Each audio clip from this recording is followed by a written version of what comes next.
चलिए मैं आपको बताऊं कि जिस व्यक्ति के बारे में बात कर रहा हूं लोग भूल चुके हैं। अपराधी अगर किसी मंदिर में बैठ जाए तो संत नहीं हो जाता, और यहां मैं उसी विषय को दोहराना चाहूंगा और मैं आपको शुरू करूंगा। हम और आप चुनाव लड़ते हैं, चुनाव में एफिडेविट देते हैं और वो सबसे सही माना जाता है। तो मैं ये एफिडेविट के बारे में बताना चाहूंगा कि हमारे मित्र का एक एफिडेविट था और ये एफिडेविट की प्रति है और उनके पृष्ठ हैं। ये पृष्ठ हैं 32 आपराधिक मुकदमे का जो उन्होंने स्वयं स्वीकारा है, लेकिन ये कॉन्शियंस कीपर हैं बिहार और देश के, इसके बारे में कोई नहीं पूछता है। और ऐसा ही अगर आप देखेंगे तो पन्ना खत्म हो गया है अपने बारे में हस्ताक्षर करके कि मैं कितने अपराधों से जुड़ा हूं। मैं भी राजनीतिक व्यक्ति हूं, मुझे भी खंगाल लीजिए, और मैं भी 30 साल से राजनीति में हूं। और मैं सिर्फ एक पन्ना दिखाना चाहूंगा मेरे एफिडेविट में, अभी तक खाली है। मैं ईश्वर से यही प्रार्थना करता हूं कि अपने राजनीतिक जीवन में मुझे अपराध और अपराधी की श्रृंखला में न जाना पड़े। ईश्वर मुझे ताकत दे कि ऐसे ताकतों के खिलाफ मैं लड़ता रहूं। मैं जानता हूं कि अपराधी के खिलाफ तो कार्रवाई करना आसान होता है, लेकिन राजनीतिक अपराधी के खिलाफ कार्रवाई करना संभव नहीं होता है, क्योंकि उसके पास उसी ताकत का, राजनीतिक ताकत का संरक्षण मिलता है। और उस राजनीतिक संरक्षण के सामने हम सब भी झुक जाते हैं, शासन भी कई बार झुक जाता है और दबदबे के साथ ताकत दिखा करके शासन के लोगों को भी झुकाने का प्रयास करता है ताकि आपराधिक पृष्ठभूमि समाप्त हो जाए। ये अपराध सामान्य नहीं है साहब। मैं नहीं बोलना चाहता था, मेरा कोई लेना देना नहीं। वो मधेपुरा की राजनीति करते हैं, मैं सारण का राजनीति करता हूं। और मैं आभार व्यक्त करना चाहूंगा सारण कमिश्नरी के लोगों को और उत्तर बिहार के लोगों को। हम अपराध की दुनिया से अलग हैं, शांति में हैं, हम ना कोई दंगा चाहते हैं। और हमारे हर समाज के लोग सारण जिला में सुख शांति से रहते हैं, चाहे किसी भी पॉलिटिकल पार्टी के हों, कोई भी विधायक हो, आरजेडी का हो, कम्युनिस्ट का हो, कहीं का हो। हम सब चुनाव तक लड़ते हैं और चुनाव के बाद जाकर के हम सब लोग साथ मिलकर विकास का काम करते हैं। और आज तक मेरे पॉलिटिकल लाइफ में मुझे, आप सबको पता है कि मैं सारण का सांसद रहा हूं, छपरा का सांसद रहा हूं। मेरी लड़ाई बहुत ताकतवर लोगों से हुई है, लेकिन एक सीमा के नीचे मेरे जिला में कोई नहीं गया। और मैं उन लोगों का नाम नहीं लेना चाहता हूं। मैं इतना जरूर कबूल करूंगा कि एक आपराधिक रूप से कभी किसी ने पॉलिटिक्स नहीं किया मेरे जिला में, और मैं उन लोगों का आभार व्यक्त करता हूं जो सीमा। तो ये चलिए आप इनका एक पृष्ठभूमि देखिए, और ये पत्रकारों के लिए है। जब आप ऐसे व्यक्तियों का 70 धाराएं हैं 31 केसेस में, और ये डकैती का है, राइटिंग का है, आर्म्स का है, थेफ्ट का है, कॉन्स्पिरेसी का है, क्रिमिनल इंटिमिडेशन का है, एब्डक्शन का है, ब्राइबरी का है, पब्लिक ऑर्डर।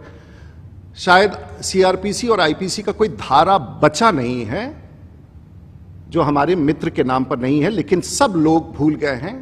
और पिछले 30 साल में ये सभी कई केसेस चार्जशीट हो चुके हैं, कई के कॉग्निजेंस हो चुके हैं, कई पर अब भगवान जाने कैसे कोई। और मैंने खंगाल डाला पूरी दुनिया के राजनेताओं के इतिहास को, पूरी दुनिया में। और मैं न Guinness book of world record में, न Limca book of world record में, कोई भी दुनिया का ऐसा पॉलिटिशियन नहीं होगा जिसकी ये आपराधिक भूमि हो, आपराधिक बैकग्राउंड। मुझे बहुत खराब लगता है, उनके ही परिवार हैं, बच्चे हैं मुझे, लेकिन मैंने उनको बुलाया नहीं था अपने यहाँ। मैंने उनको नहीं कहा था कि मेरे यहाँ आकर के कीजिए। मैंने कोई गलती नहीं की थी उस विषय पर भी। और मैं अपोलोजेटिक नहीं हूं, मैं दावे के साथ कह रहा हूं कि मैंने तो इतना आपराधिक मामला, कोई भी धारा नहीं बचा है अगर ध्यान से देखेंगे, और वो सब छिपा हुआ है, कोई जानता नहीं है। केसों का धारा अगर आप ध्यान से पढ़ेंगे, कोई धारा ऐसा नहीं बचा है। नया सीआरपीसी और नया आईपीसी लिखना पड़ेगा किसी व्यक्ति के पृष्ठभूमि को बताने के लिए कि आखिर ये व्यक्ति है कौन और क्यों छिपा हुआ है इस प्रकार से, और क्यों छिपा रखा है लोगों ने, और क्यों इसकी चर्चा नहीं करते हैं। मैं अगर अपराध करूं तो रात्र भर हम लोग सो नहीं पाते हैं। और इस प्रकार का, और इसमें कितने लोगों का दमन हुआ, कितना, मैं ये नहीं जाऊंगा, इसको मैं भी छोड़ देता हूं, क्योंकि इसके बाद के अगर तथ्य मैं आपके पास लाऊं तो आप दंग हो जाएंगे। आगे का इंतजार कीजिए, हम सब लेके आएंगे। क्योंकि मैं जानता हूं कि किसी राजनीतिक अपराधी से लड़ना कितना कठिन होता है। आपके ऊपर भी हो सकता है, आपके परिवार के ऊपर भी खतरा हो सकता है, मित्रों पर हो सकता है, पत्रकारों पर हो सकता है। लेकिन एक और बात है जो छिपाया गया। 2014 में आप लोकसभा का चुनाव लड़े, जीत गए, लेकिन उस समय आपने 19 केसेस छिपा के रखे थे। 17, 18, 19, 25 अनुसंधान का क्रम जारी है। और आपने एफिडेविट में गलत दिया था। उस समय अगर आपके इस खिलाफ कोई न्यायालय में जाता तो शायद, लेकिन ये जांच का विषय है, इस पर मैं टिप्पणी, लेकिन आपने सत्यों को छिपाया था। तो मोटे तौर से आपके ऊपर अभी तक मधेपुरा में 6, पूर्णिया में 11, पटना में 29, जो स्पेशल कोर्ट में जो केसेस भेजे गए हैं 29, दरभंगा में 1, गाजीपुर उत्तर प्रदेश में 1, सहरसा में 2। पता नहीं, सरकार उस समय तो सबकी सरकार थी। आज की सरकार नीतीश कुमार जी की सरकार नहीं थी, सुशील मोदी जी नहीं थे, तारकिशोर प्रसाद नहीं थे, सबकी सरकार थी। और ये 1990 के बाद से, और मैं बताना चाहूंगा कि जब आप सांसद बने, मैं भी उसी वर्ष उस विधानसभा में जीत के आया था 27 साल की उम्र में। मैंने कभी आपसे किसी प्रकार का व्यवहार नहीं किया। आप राजनीति कर रहे थे, करे, सरकार का काम है देखना, लेकिन आपने आके एक ऐसा आरोप लगाया जो मेरे मन को झंझोड़ दिया। मुझे मन नहीं, मेरे मन को नहीं झंझोड़ा, मेरे पूरे पॉलिटिकल फ्रेटर्निटी में एक आपने ऐसा शब्द डाल दिया जो शायद मैं कतई स्वीकार नहीं कर सकता था। मजबूरी में ये मैं प्रेस कॉन्फ्रेंस कर रहा हूं कि तथ्य, और ये भारतीय जनता पार्टी का नहीं है, राजीव प्रताप रूडी का, और ताकि ये रिकॉर्ड पर रहे, कभी भी इस लिंक को उठा के कोई देख सकता है। मैं इसके बाद जानना चाहूंगा, आप बहुत अच्छे आदमी हैं, आप मोरल कीपर है, कॉन्शियंस कीपर हैं। तो एक वीडियो आपको दिखाना चाहूंगा। इसके बाद जो है B9 तक तो दिखा दिया। आप गालियां निकालते हैं, आप किसको छोड़ते हैं? सब खराब है। ये पूरा डॉक्यूमेंटेड है, किसी को आपने नहीं छोड़ा है, सरकार में, सरकार के बाहर में। मैं नहीं बोलना चाहूंगा किसका, ये पूरा पृष्ठ है। उत्तर प्रदेश के मुख्यमंत्री, बिहार के मुख्यमंत्री सड़क पर ला देंगे, दिखा देंगे। डॉक्टरों के बारे में कोई ऐसा आदमी नहीं बचा है धरती का जिसको आपने अपमानित नहीं किया है, रंजिश नहीं किया। और आप संत हैं और बाकी सब अपराधी हैं। पूरे भारतवर्ष के नेता अपराधी हैं। भारत के स्वास्थ्य मंत्री अपराधी हैं। गृह मंत्री के बारे में आपने बोला और कहा कि इसे जेल भेज देना चाहिए, अपराध करना चाहिए, इसका हम अंतिम संस्कार करेंगे। आपने ऐसी सी बातें कही, किसी ने प्रतिकार नहीं किया, हमने भी नहीं किया। लेकिन कहीं ना कहीं तो किसी को जवाब देना था कि आपका ये नहीं चलेगा। ये पूरा डॉक्यूमेंट है, आप उनके फेसबुक पर जाके देखिए कि देश, आपको अच्छा लगता होगा। लेकिन जिन लोगों ने इनको एक चित्रण किया, उनके बारे में बता चाहूं। अब इसके बाद मैं एक छोटा सा विजुअल देना चाहूंगा जो इनके बारे में मैंने नहीं कहा। डेनमार्क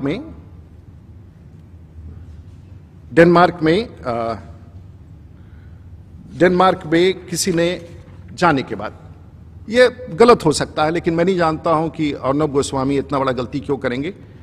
आप देख ले इसको, 30 सेकंड का है, सिर्फ याद कराने के लिए कि ऐसे भी लोग हमारे राजनीतिक जीवन में हमारे सलाहकार हैं और हमें कॉन्शियस कीपर, हमें गाइड करते हैं पॉलिटिक्स के बारे में, राज्य शासन को, मुख्यमंत्री को। ये आप सुन लीजिए, 10 सेकंड का है। उसके बाद In a member of parliament, in the back seat of an MP's car, surrounded by Indian security men. Name the member of parliament. Right. When I arrived at Delhi airport, I was received in the MP's personal car and put in the back seat and driven to his official residence within the sight of the president's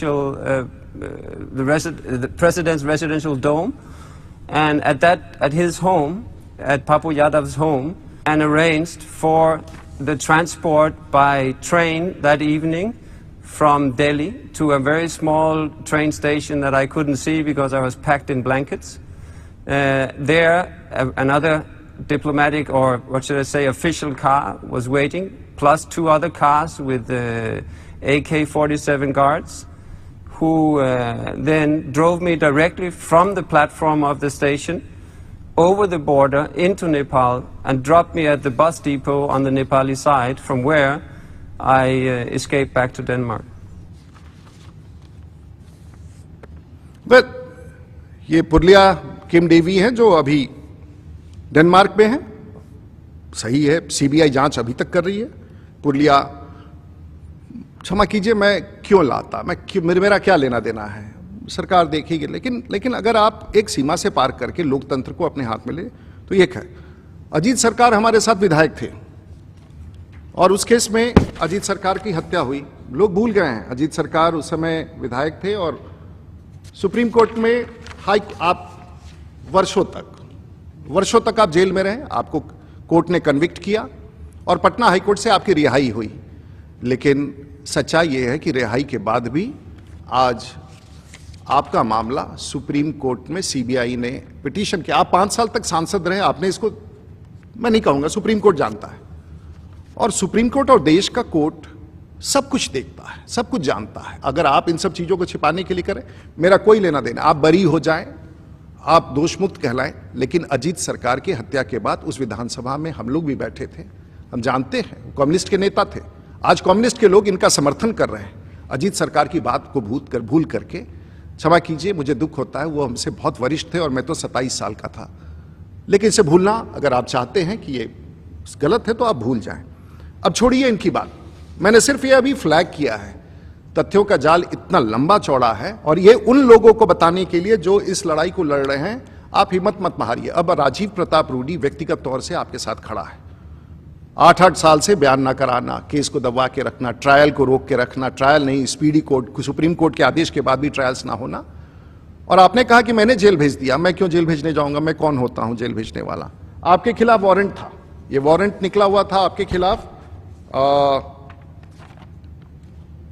मार्च के माह में, ये warrant था। मार्च में तो घटना नहीं घटी, मैं तो आपका कुछ नहीं हूं।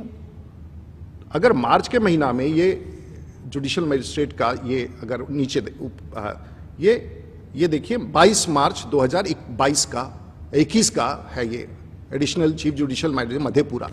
मेरा कोई लेना देना नहीं, मेरे मित्र नहीं है। कोर्ट का संज्ञान लिया, गलती से ये लगता निकल गया है, क्योंकि इस तरह की केसेस 20-20 साल से आपने दबा के रखा है। मुझे विश्वास है कि न्यायालय अपना कार्य करेगा और बहादुरी के साथ सरकार ऐसे तथ्यों को प्रकाश में लाएगी और उनका न्याय जो वर्षों से नहीं मिला है उनको मिलना चाहिए। मैं बहुत भारी और दुखी मन से इन विषयों को रख रहा हूं। मेरा ये काम नहीं है, मैं कोई विसिल ब्लोअर नहीं हूं, मैं कोई रॉबिन हुड नहीं हूं, मैंने राजनीति कभी इस प्रकार से नहीं किया है। और मेरा आपके प्रति संवेदना भी है, क्योंकि आप बीमार हैं। मुझे दुख है इन सब बातों को रख के, क्योंकि दिन प्रतिदिन सोशल मीडिया पर मुझे जिस प्रकार से आप ट्रोल कर रहे थे तथ्यों के अभाव में, अब मैं अपने जीवन के प्रयासों के बारे में कहूंगा। मैं कोई सरकारी कर्मचारी नहीं हूं, एक जनप्रतिनिधि हूं और जो विषय आया है उसके बारे में बता करके मैं अपनी प्रेस वार्ता समाप्त करूंगा। और मैं कोई महिंद्रा का डीलर नहीं हूं, मेरे पास कोई शोरूम नहीं है, मेरे पास कोई एजेंसी नहीं है, मैं एम्बुलेंस का एजेंसी नहीं चलाता हूं। मैं वर्षों से, जब मैं हारता हूं जीतता हूं, मैं कुछ काम लेके अपने क्षेत्र में चलता हूं, एक्सपेरिमेंट में, क्योंकि जहां सरकार नहीं कामयाब होती है मैं सरकार के एक्टिविटी को सप्लीमेंट करता हूं। और मैं दावे के साथ कह सकता हूं कि भारत में अगर सबसे बड़ा संगठित और व्यवस्थित एम्बुलेंस नेटवर्क अगर कहिए है तो राजीव प्रताप रूडी ने उसे संचालित किया है। कमियां हो सकती हैं, थोड़े कम हो सकता है, कम मरीज पहुंच सकते हैं, लेकिन 24 घंटे का यह काम जारी होता है।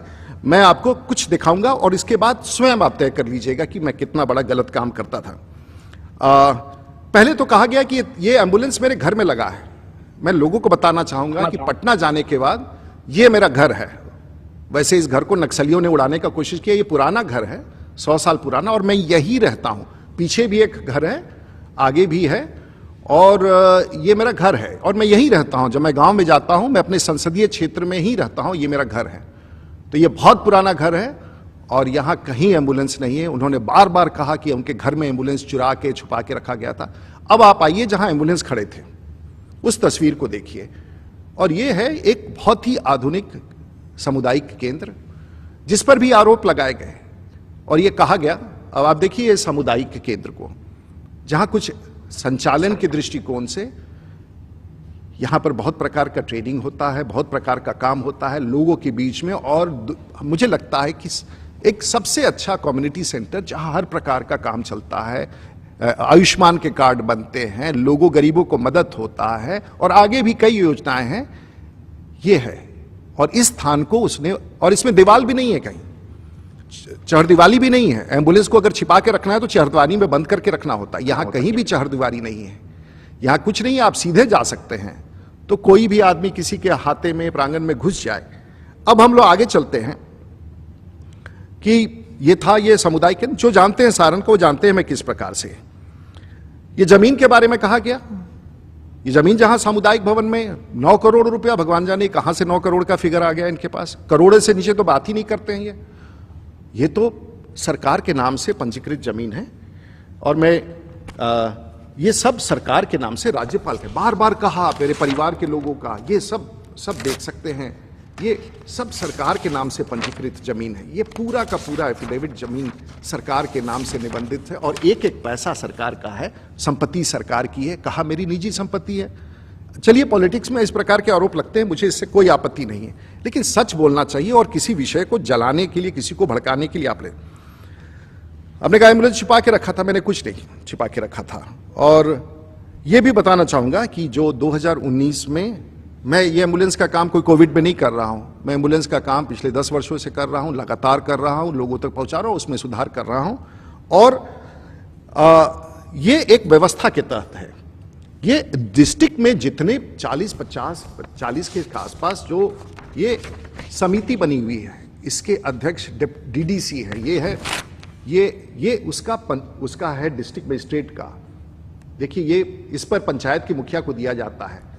और ये देखिए डिस्ट्रिक्ट एम्बुलेंस दास है, जिसमें उप आयुक्त अध्यक्ष होते हैं, सिविल सर्जन उसके सचिव होते हैं, जिला योजना पदाधिकारी, जिला लेखा पदाधिकारी, जिला पंचायती राज, जिला और सांसद का एक चयनित संचालन समन्वय संस्था, ये मुखिया द्वारा स्वीकार किया जाता है। और पंचायत स्तर पर भी एक कमेटी होता है, ये पंचायत स्तर पर का कमेटी है। ये देखिए, इसमें एक पंचायत स्तर की कमेटी है, वो शायद पन्ना दिख नहीं रहा है, मैंने निकाल दिया। और वहां से ये संचालित होता है, ये पूर्णतः सरकारी। मैंने अपने ऊपर ले लिया कि मैं चलाता हूं, मैं समन्वय करता हूं ताकि अच्छी तरह से चले, उसकी जिम्मेवारी लेता हूं। 4 लाख रुपए में तो एक नाली बनता है गांव का, पता नहीं कई बार बनता है नहीं बनता है। 4 लाख रुपए का एम्बुलेंस मेरा ये कमिटमेंट है। और मैं कहता हूं 4 लाख रुपए से अगर किसी एक व्यक्ति का एक कार्यकाल में एक एम्बुलेंस से अगर जान बच गया, तो मैं समझता हूं कि वो 4 लाख रुपया सरकारी पैसे का सदुपयोग हुआ। और इसको मैं फिर से दोहराना चाहूंगा कि मुझे अपने इस कार्य पर गर्व है कि मैं गरीबों तक काम करता हूं ईमानदारी से, और ये मेरा पैशन है, मैं करता रहता हूं, चाहे इसका कोई भी इसको हटाने का कोशिश करे। आपने ये कह दिया कि हमारे ये कैसे मुखिया लोग चलाते हैं। पंचायती राज संवैधानिक अधिकार के तहत पंचायतों में मुखिया का सबसे बड़ा भूमिका है। हमारे यहाँ 225 के आसपास पंचायत। मैंने अभी ये देखिए मुखिया लोगों को जब दिया गया था, और ये मैं वीडियो आपको चला के दिखाना चाहूंगा, तो ये पंचायतों में बांटा गया। समाज में भी एक इनका अच्छा स्थान है। और मेरे लिए बहुत खुशी की बात है कि सतेंद्र जी को आज हम सांसद कोष से अपने पंचायत के लोगों का और जिला के लोगों की सेवा करने के लिए, मुखिया जी आपको ये एम्बुलेंस की चाबी मैं इनको दे रहा हूँ। हमारे साथ महेश राय जी हैं, जो नाथा छपरा के मुखिया हैं, ये समाज सेवा में लगे रहते हैं। और इनको भी ये 22 नंबर गाड़ी उनके जिम्मे सौंपा जा रहा है। जो फकुली पंचायत के मुखिया हैं, नौजवान हैं, मेहनत करते हैं, समाज का सेवा करते हैं। और ये आपको एम्बुलेंस का चाबी देता हूँ, पंचायत और इस जिला के लोगों की सेवा में लगा है। रंजू जी हमारे साथ है, रंजू कुमारी जी, उनके पति धर्मेंद्र जी भी हैं, और उनके पंचायत सेवा के अशोक यादव जी भी। और सबकी सम्मिलित जिम्मेदारी है उस समिति की, इस एम्बुलेंस का उपयोग करेंगे। और मुझे विश्वास है कि डुमरी पंचायत में जब ये चलेगा तो सिर्फ आप वहीं के, ठीक है, ये मैं ऐसे आपको सैकड़ों दिखा सकता हूं, लेकिन मैं ये कह रहा हूं ये एक दृश्य था। अब आपने हमारे मुखिया समाज को अपशब्द के, मुखिया बेईमान है, पैसे कहां रखता है, क्या करता है, अरे छोड़ दीजिए, वो लगा है कोविड में, हिसाब दे देगा, कल पैसे दे देगा। आपने मेरे जिला के पार्षदों को, मुखिया को, सरपंच को, वार्ड को, पूर्व वार्ड को आपने कैसे उसका अपमान किया। ये जनप्रतिनिधि है, जैसे मैं सांसद हूं, वो भी अपने जनप्रतिनिधि हैं, वो भी काम करते हैं, चाहे जितना करते हो, जैसे करते हो, अपनी ताकत से करते हैं। और मुझे गर्व है सारण जिला के सभी जनप्रतिनिधियों का, सभी सांसदों का, सभी विधायकों का, सभी वैसे लोगों का जो इस प्रकार के काम करते हैं। मैं आपका आभार व्यक्त करता हूं। और पंचायती राज का अगर स्वरूप सचमुच देखना है तो सारण की धरती पर आके देखिए कि पंचायत में किस प्रकार से एम्बुलेंस का संचालन मुखिया कर रहा है। अब आप कहेंगे कि आपकी क्या भूमिका है, मेरी भूमिका है, जिसके कारण यह आरोप मैंने सब कुछ अपने ऊपर ले लिया, क्योंकि ये मेरा पैशन है, मैं इसको संगठित कर रहा हूं पंचायतों से। और एक अब मैं आपको दिखाना चाहूंगा, ये कहा गया कि मुझसे निकल गया उस दिन। मुझे लोग कहते थे कि हम ड्राइवर नहीं है, मैंने कह दिया ड्राइवर है, ड्राइवर नहीं है, उसको बनाया ड्राइवर। 40 ड्राइवर, कोई ड्राइवर नहीं आया आज तक हमारे यहाँ, कोई लाइसेंस नहीं मिला, कुछ नहीं मिला। चलिए वो भी एक गिमिक था, 24 घंटे तक समाचार चला, लोगों को लगा कि ड्राइवर के अभाव में। लेकिन एक और सच था जिसके कारण नहीं हुआ, और वो सूची मैं आपको दिखाना चाहूंगा कि क्यों एक और सच था। क्योंकि ये डीएम को मैंने चिट्ठी लिख के भेजा कि साहब एम्बुलेंस की ड्राइवर्स की कमी है, और ये घटना से बहुत पूर्व लिखा गया, और मैंने लिख के वहां डिस्ट्रिक्ट मजिस्ट्रेट को दे दिया था कि साहब अगर ड्राइवर मिले तो दीजिए, कोई सरकारी कर्मचारी अगर खाली है, ड्राइवर है, उसके पास ड्राइवर नहीं है, जिला में ऐसा होता है, उनको दे दीजिए।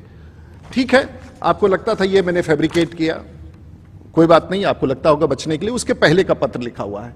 लेकिन एक जिम्मेवारी होती है किसी का, मुखिया लोगों की भी जिम्मेवारी है, और अनफॉर्चुनेटली जो एम्बुलेंस उस दिन खड़े थे, ये सब उसका नंबर है। मिथिलेश कुमार सिंह छपला सदर, कृष्णा राय एक्सीडेंट होके गाड़ी गैराज में, अनूप कुमार, जयराम गिरी, कन्हैया सिंह इत्यादि इत्यादि।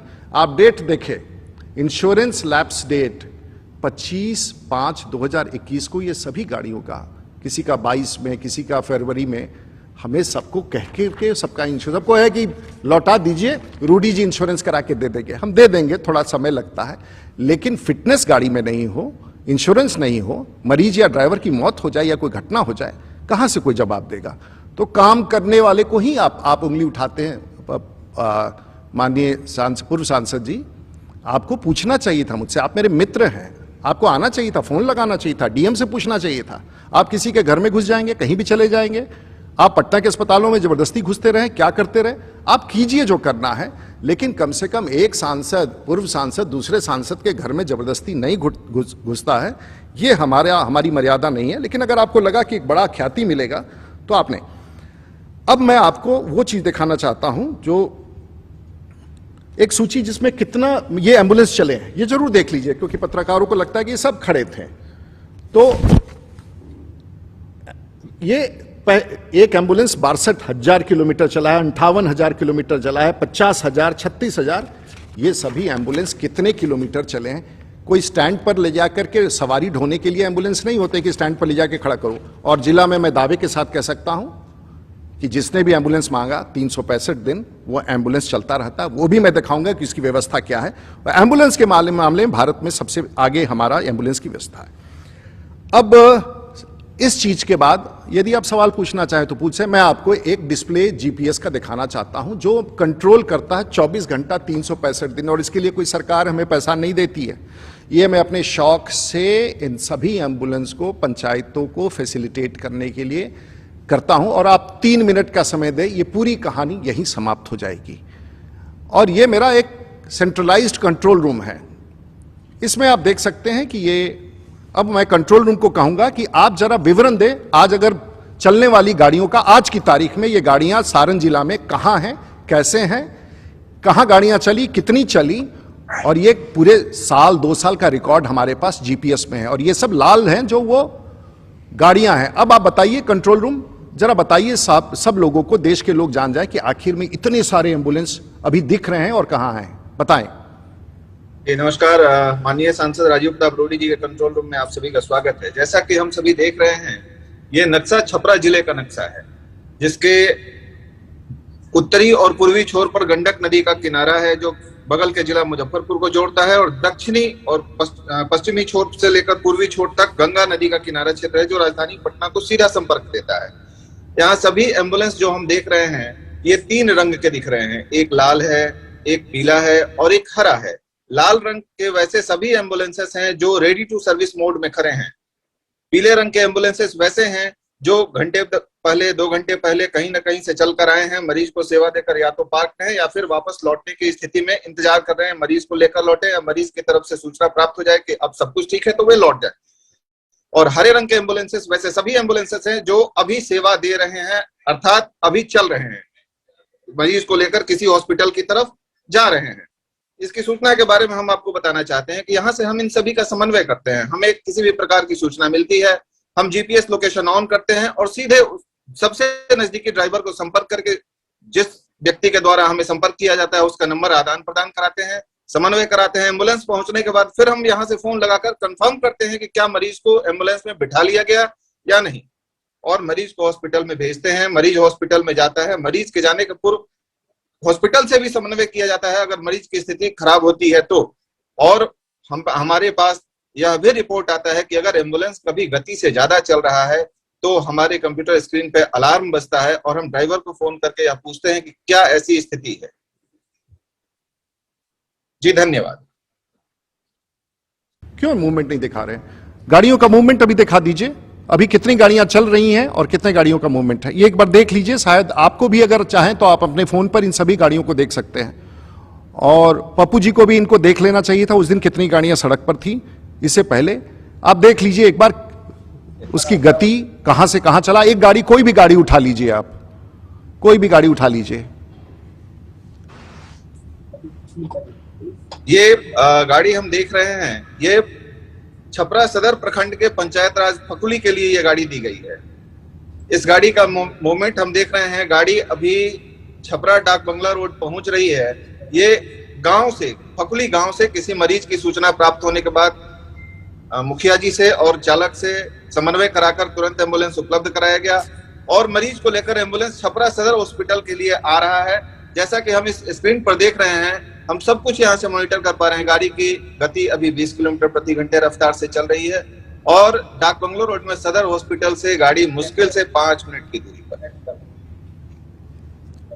एक और कोई पटना की तरफ की गाड़ी दिखाएं जो पटना गया हुआ हो, कोई और गाड़ी दिखाएं जो मूवमेंट है। ये हर एक गाड़ी है जो मूवमेंट में है, लाल है जो ऑपरेशंस हो रहे हैं। ये एम्बुलेंस हम देख रहे हैं जो अमनौर प्रखंड के कैतुका लच्छी पंचायत की गाड़ी है। वहां से सूचना प्राप्त होने के बाद हमने मुखिया और चालक से समन्वय किया। 17 मिनट में आग्रह के उपरांत वहां गाड़ी पहुंच गई और ये गाड़ी अभी कैतुका से चलकर सोनपुर होते, बेली रोड होते यहाँ पहुंच रही है पटना के लिए और अभी रनिंग मोड में है। गाड़ी अभी आई है, गाड़ी जस्ट पार्क हुई है। हॉस्पिटल में पेशेंट को पहुंचाया जा रहा है।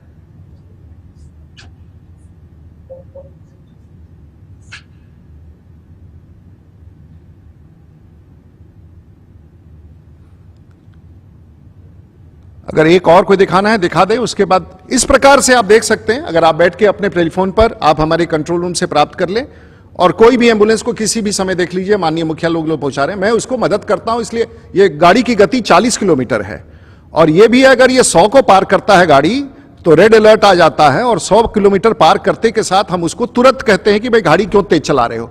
ये तो ऑटोमेशन है, जीपीएस पर है और ये छपड़ा रेवा मुजफ्फरपुर रोड पर भी गाड़ी है, साफ आ रहा है स्क्रीन पर और पिछले 6 महीने का आपको रिकॉर्ड मिल जाएगा। आप किसी गाड़ी को कहीं उठा ले, इसने अपनी गति कम कर ली। अब इस गाड़ी की गति 85 किलोमीटर है जो बहुत ज्यादा है। हो सकता है किसी इमरजेंसी में लेके आ रहा हो, तो कहां ये गाड़ी है, किसके पास ये गाड़ी है, किस गति से चल रही है, कौन पेशेंट है, कब जाना है, कितने बजे जाना है। कभी आपको भगवान न करे कि इसकी जरूरत पड़े, सारण जिला में आप कभी बीमार ना पड़े। कुछ कमियां होती हैं, सब जगह नहीं कई बार पहुंचे, लेकिन वो बहुत रेयर है। लोगों से पूछना चाहिए, ना कि बाहर के नेताओं के पास इस विषय को लेकर आना चाहिए। मैं आप पूछेंगे ये कैसे होता है, आखिर ये सूचना क्या है, तो मैं आपको दृश्य दिखाता हूं एक जहां से ये संचालित होता है, जहां पर ये कंट्रोल रूम है और ये कंट्रोल रूम का आप लेके आइए और दिखाइए दृश्य। ये प्रत्येक दिन का रिपोर्ट आता है मेरे पास। ये देखिए कंट्रोल रूम है, ये कंट्रोल रूम है और इसका वीडियो देखिए। ये 24 घंटा चलता रहता है। ये मेरे आपको विश्वास नहीं होगा कि किसी सांसद ने इस प्रकार की व्यवस्था कर रखी है। मैंने कर रखा और इतना सिर्फ एम्बुलेंस के लिए नहीं है।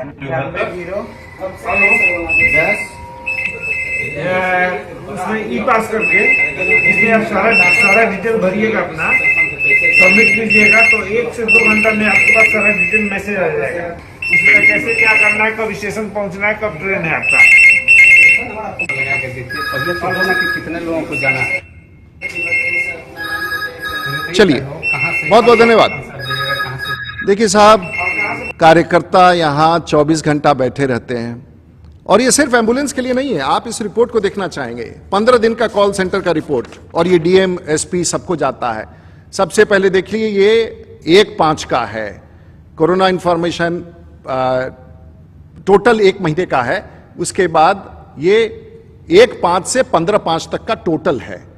कोरोना इंफॉर्मेशन 2500, एम्बुलेंस 507, इलेक्ट्रिसिटी का कंप्लेंट, ब्लॉक का कंप्लेंट, लैंड डिस्प्यूट पुलिस, और 15 दिन में मुझे 6133 कंप्लेंट, प्रत्येक दिन का भी रिपोर्ट है, प्रत्येक दिन का देखिए, जैसे ये 15/5 का है, यानी कि कल का, 2 दिन पहले का।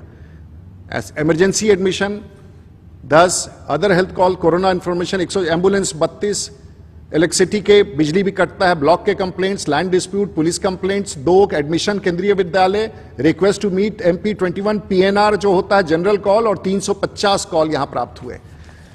मैं सिर्फ ये प्रयास करता हूं, इसमें एम्बुलेंस एक है और ये डिस्ट्रिक्ट मजिस्ट्रेट को रोज जाता है, SP को भी जाता है, SP साहब भी देखते हैं कि मेरे यहां क्राइम की क्या स्थिति है।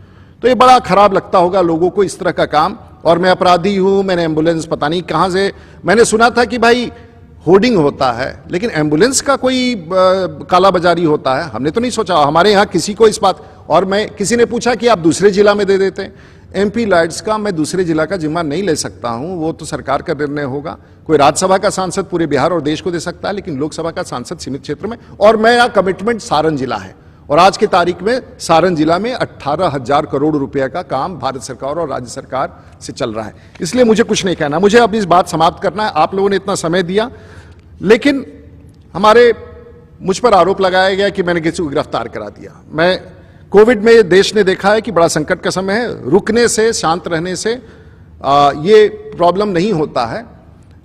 माननीय पूर्व सांसद जी को इतनी गंभीर बीमारियां थी, वो उसी बीमारी में अभी 15 दिन पहले शायद ऑपरेशन भी हुआ था, दुखद है। उसके बाद वो आरा भी चले गए, वहां झगड़ा कर लिया जा करके, वो छपड़ा भी चले आए, हमारे यहाँ भी झगड़ा कर लिया आकर के, कुछ केस मुकदमा भी हो गया है लगता है उनके यहाँ, वो PMCH में भी चले गए, डॉक्टर लोग NMCH में चले गए, वो आरा चले गए, वहां भी केस हो गया। आखिर में परिवार के लोगों को ध्यान देना चाहिए। जो व्यक्ति इतना बीमार हो, जो गिरफ्तारी के बाद इतना अस्पताल चला जाए, उसको इस तरह से नहीं घूमने देना चाहिए, क्योंकि सबने कहा है कि, और कोविड वार्ड में घुस जाना, सब लोग परेशान। कोविड वार्ड में आप घुस करके फिर घर जाते थे, अपने परिवार को भी संक्रमित करते थे, अपने मित्रों को भी, अपने सिक्योरिटी को इतने बड़े फोर्स लेके चलते हैं। ये नहीं करना चाहिए था आपको, आपने इस बात का ध्यान नहीं दिया। और समाचार बनने के लिए, और आज आप इतने बीमार हैं, हमने किसी को नहीं जेल भेजा, हम ना जेल भेजने की क्षमता रखते हैं, और मैं कभी जीवन में किसी को कष्ट नहीं, लेकिन वहां से आप दरभंगा मेडिकल कॉलेज चले गए, और दरभंगा मेडिकल कॉलेज में आपने अपने से एक बोर्ड बैठाया, और बोर्ड ने कहा कि इनको भी पटना भेजना चाहिए, PMCH में भेजना चाहिए था। बोर्ड ने तय किया, मरीज क्यों तय करेगा, बोर्ड ने तय किया कि इनको पटना भेजना चाहिए। आपने सुपरिटेंडेंट को लिख दिया कि मैं नहीं जाना चाहता हूं, पता नहीं क्यों। लेकिन अगर कल आपको कुछ हो गया, और उन डॉक्टरों का क्या होगा बेचारे, जिन्होंने कहा है कि इनकी स्थिति अच्छी नहीं है और इनको अच्छे उपचार के लिए आगे भेजना चाहिए, तो उन डॉक्टरों का क्या होगा, उसको बताएं। तो इस प्रकार से आप कानून, मुझे बहुत चिंता है आपके स्वास्थ्य की, और मैं चाहता हूं कि आप स्वस्थ हो जाए और समाज में अच्छी भूमिका निभाएं, अपराध की दुनिया से बाहर निकले, और किसी को पीड़ा ना पहुंचाए, किसी को झूठ ना बोले, किसी को आपराधिक न कहे, किसी को गलत ना कहे। और पश्चाताप करने का समय है, उम्र में हर कोई आदमी को पश्चाताप, गलतियां सबसे होती हैं, पश्चाताप करना चाहिए, झूठ नहीं बोलना चाहिए, और आरोप नहीं लगाना चाहिए, वो टिकता नहीं है। और एक बात कहूं, मैं सबसे पहले आभार देना चाहूंगा, आपने सबको आरोपित किया, देश के प्रधानमंत्री काम कर रहे हैं कोविड में, बिहार के मुख्यमंत्री जिनको आपने बहुत कुछ खरी खोटी, बिहार के मंत्रियों को, सुशील मोदी जी को, बिहार के तमाम नेताओं को, उत्तर प्रदेश के मुख्यमंत्री ने आपका क्या बिगाड़ा था। उत्तर प्रदेश के मुख्यमंत्री को आपने जो ट्वीट पर कहा है वो मैं दोहराना नहीं चाहूंगा। आपने भारत के स्वास्थ्य मंत्री को, आपने किसको छोड़ा है, आपने किसको बख्शा है। तो मैं ये नहीं जानना चाहता हूं कि, और मैं भारतीय जनता पार्टी के उस 20 करोड़ कार्यकर्ता और देशवासी और सभी पत्रकार, आप मुझसे सहमत नहीं होंगे, मेरा इसमें कोई भी तथ्य मैंने अभी तक रखा है, मैंने मन गलत नहीं है और प्रमाण के साथ नहीं है, मैंने सब बात सत्य का रखा है, क्योंकि कई बार आरोप लगाने के बाद वो टेम्पलेट बन जाता है जो पूरे जीवन आपके साथ चलता है। इस टेम्पलेट के कभी भी किसी को कोई जरूरत होगा और भी कोई जानकारी आपको चाहिए तो मैं आभार व्यक्त करना चाहूंगा अपने कार्यकर्ताओं को, सारण के कार्यकर्ताओं को, सारण जहां मुझे गर्व है अपनी जनता पर, मुझे गर्व है अपने सारण के लोगों पर, भारतीय जनता पार्टी के कार्यकर्ताओं पर, बिहार पर गर्व है। मुझे दुख होता है जब पूरी दुनिया में बिहार का नाम कलंकित होता है, अपराध की दुनिया में जाना जाता है, मुझे बहुत दुख होता है। मैं देश दुनिया में जाता हूं, आप मुझ पर कोई भी आरोप लगा दे ठीक है, लेकिन बिहार को कलंकित मत करे, बिहार के उस चित्रण को समाप्त मत करे। बिहार एक ऐसा धरोहर है जिसने दुनिया को मार्ग दिखाया है, दुनिया को राह दिखाया है, राष्ट्रभक्ति, देशभक्ति। अभी तो ऐसा लग रहा है कि बड़े सत्याग्रह में आप चले गए हैं, ये कोई सत्याग्रह नहीं था। अब कानून का अपना कार्रवाई करेगा, कानून का राज होना चाहिए और इसमें किसी राजनीतिक नेता का कोई हाथ नहीं है। मैं आभार व्यक्त करते हुए भारतीय जनता पार्टी मीडिया के लोगों का, जो अगर आपको लगे मेरा बात ठीक है तो समझिए, प्रवक्ता तो मैं पार्टी का रहा हूं, लेकिन आज मैं अपना प्रवक्ता बन के बैठा हूं ताकि गलत विषय नहीं रह सके। सारण की जनता के प्रति समर्पित हूं मैं और मुझे गर्व है अपने लोगों के, अपने कार्यकर्ताओं, जो इस गलत बयानी का उन्होंने जवाब दिया है, मजबूती से जवाब दिया है। मैं इस बात को फिर मैं फ्रंट फुट पर, मैं कोई अपोलोजेटिक नहीं हूं इस विषय को लेकर कि मैंने कोई गलत नहीं किया है, इसलिए मुझे लगा कि आना चाहिए। एक बार आप सभी लोगों को बहुत जो भी सवाल है आप भेज दें। मैं कुछ लोगों का क्वेश्चन लेना चाहता हूं, लेकिन ग्लिच के कारण वो क्वेश्चन नहीं हो पा रहा है, वो नहीं सवाल आ पा रहे हैं। तो फिर से एक बार पूरे बिहार के तमाम भारतीय जनता पार्टी के कार्यकर्ता, हमारे पार्टी के नेता डॉक्टर संजय जायसवाल, उनकी पूरी टीम, देश के नेता मिस्टर नड्डा और उनकी पूरी टीम, आप कोविड में लगे हैं। करोड़ों कार्यकर्ता सभी दल के, सभी पार्टी के लगे हैं।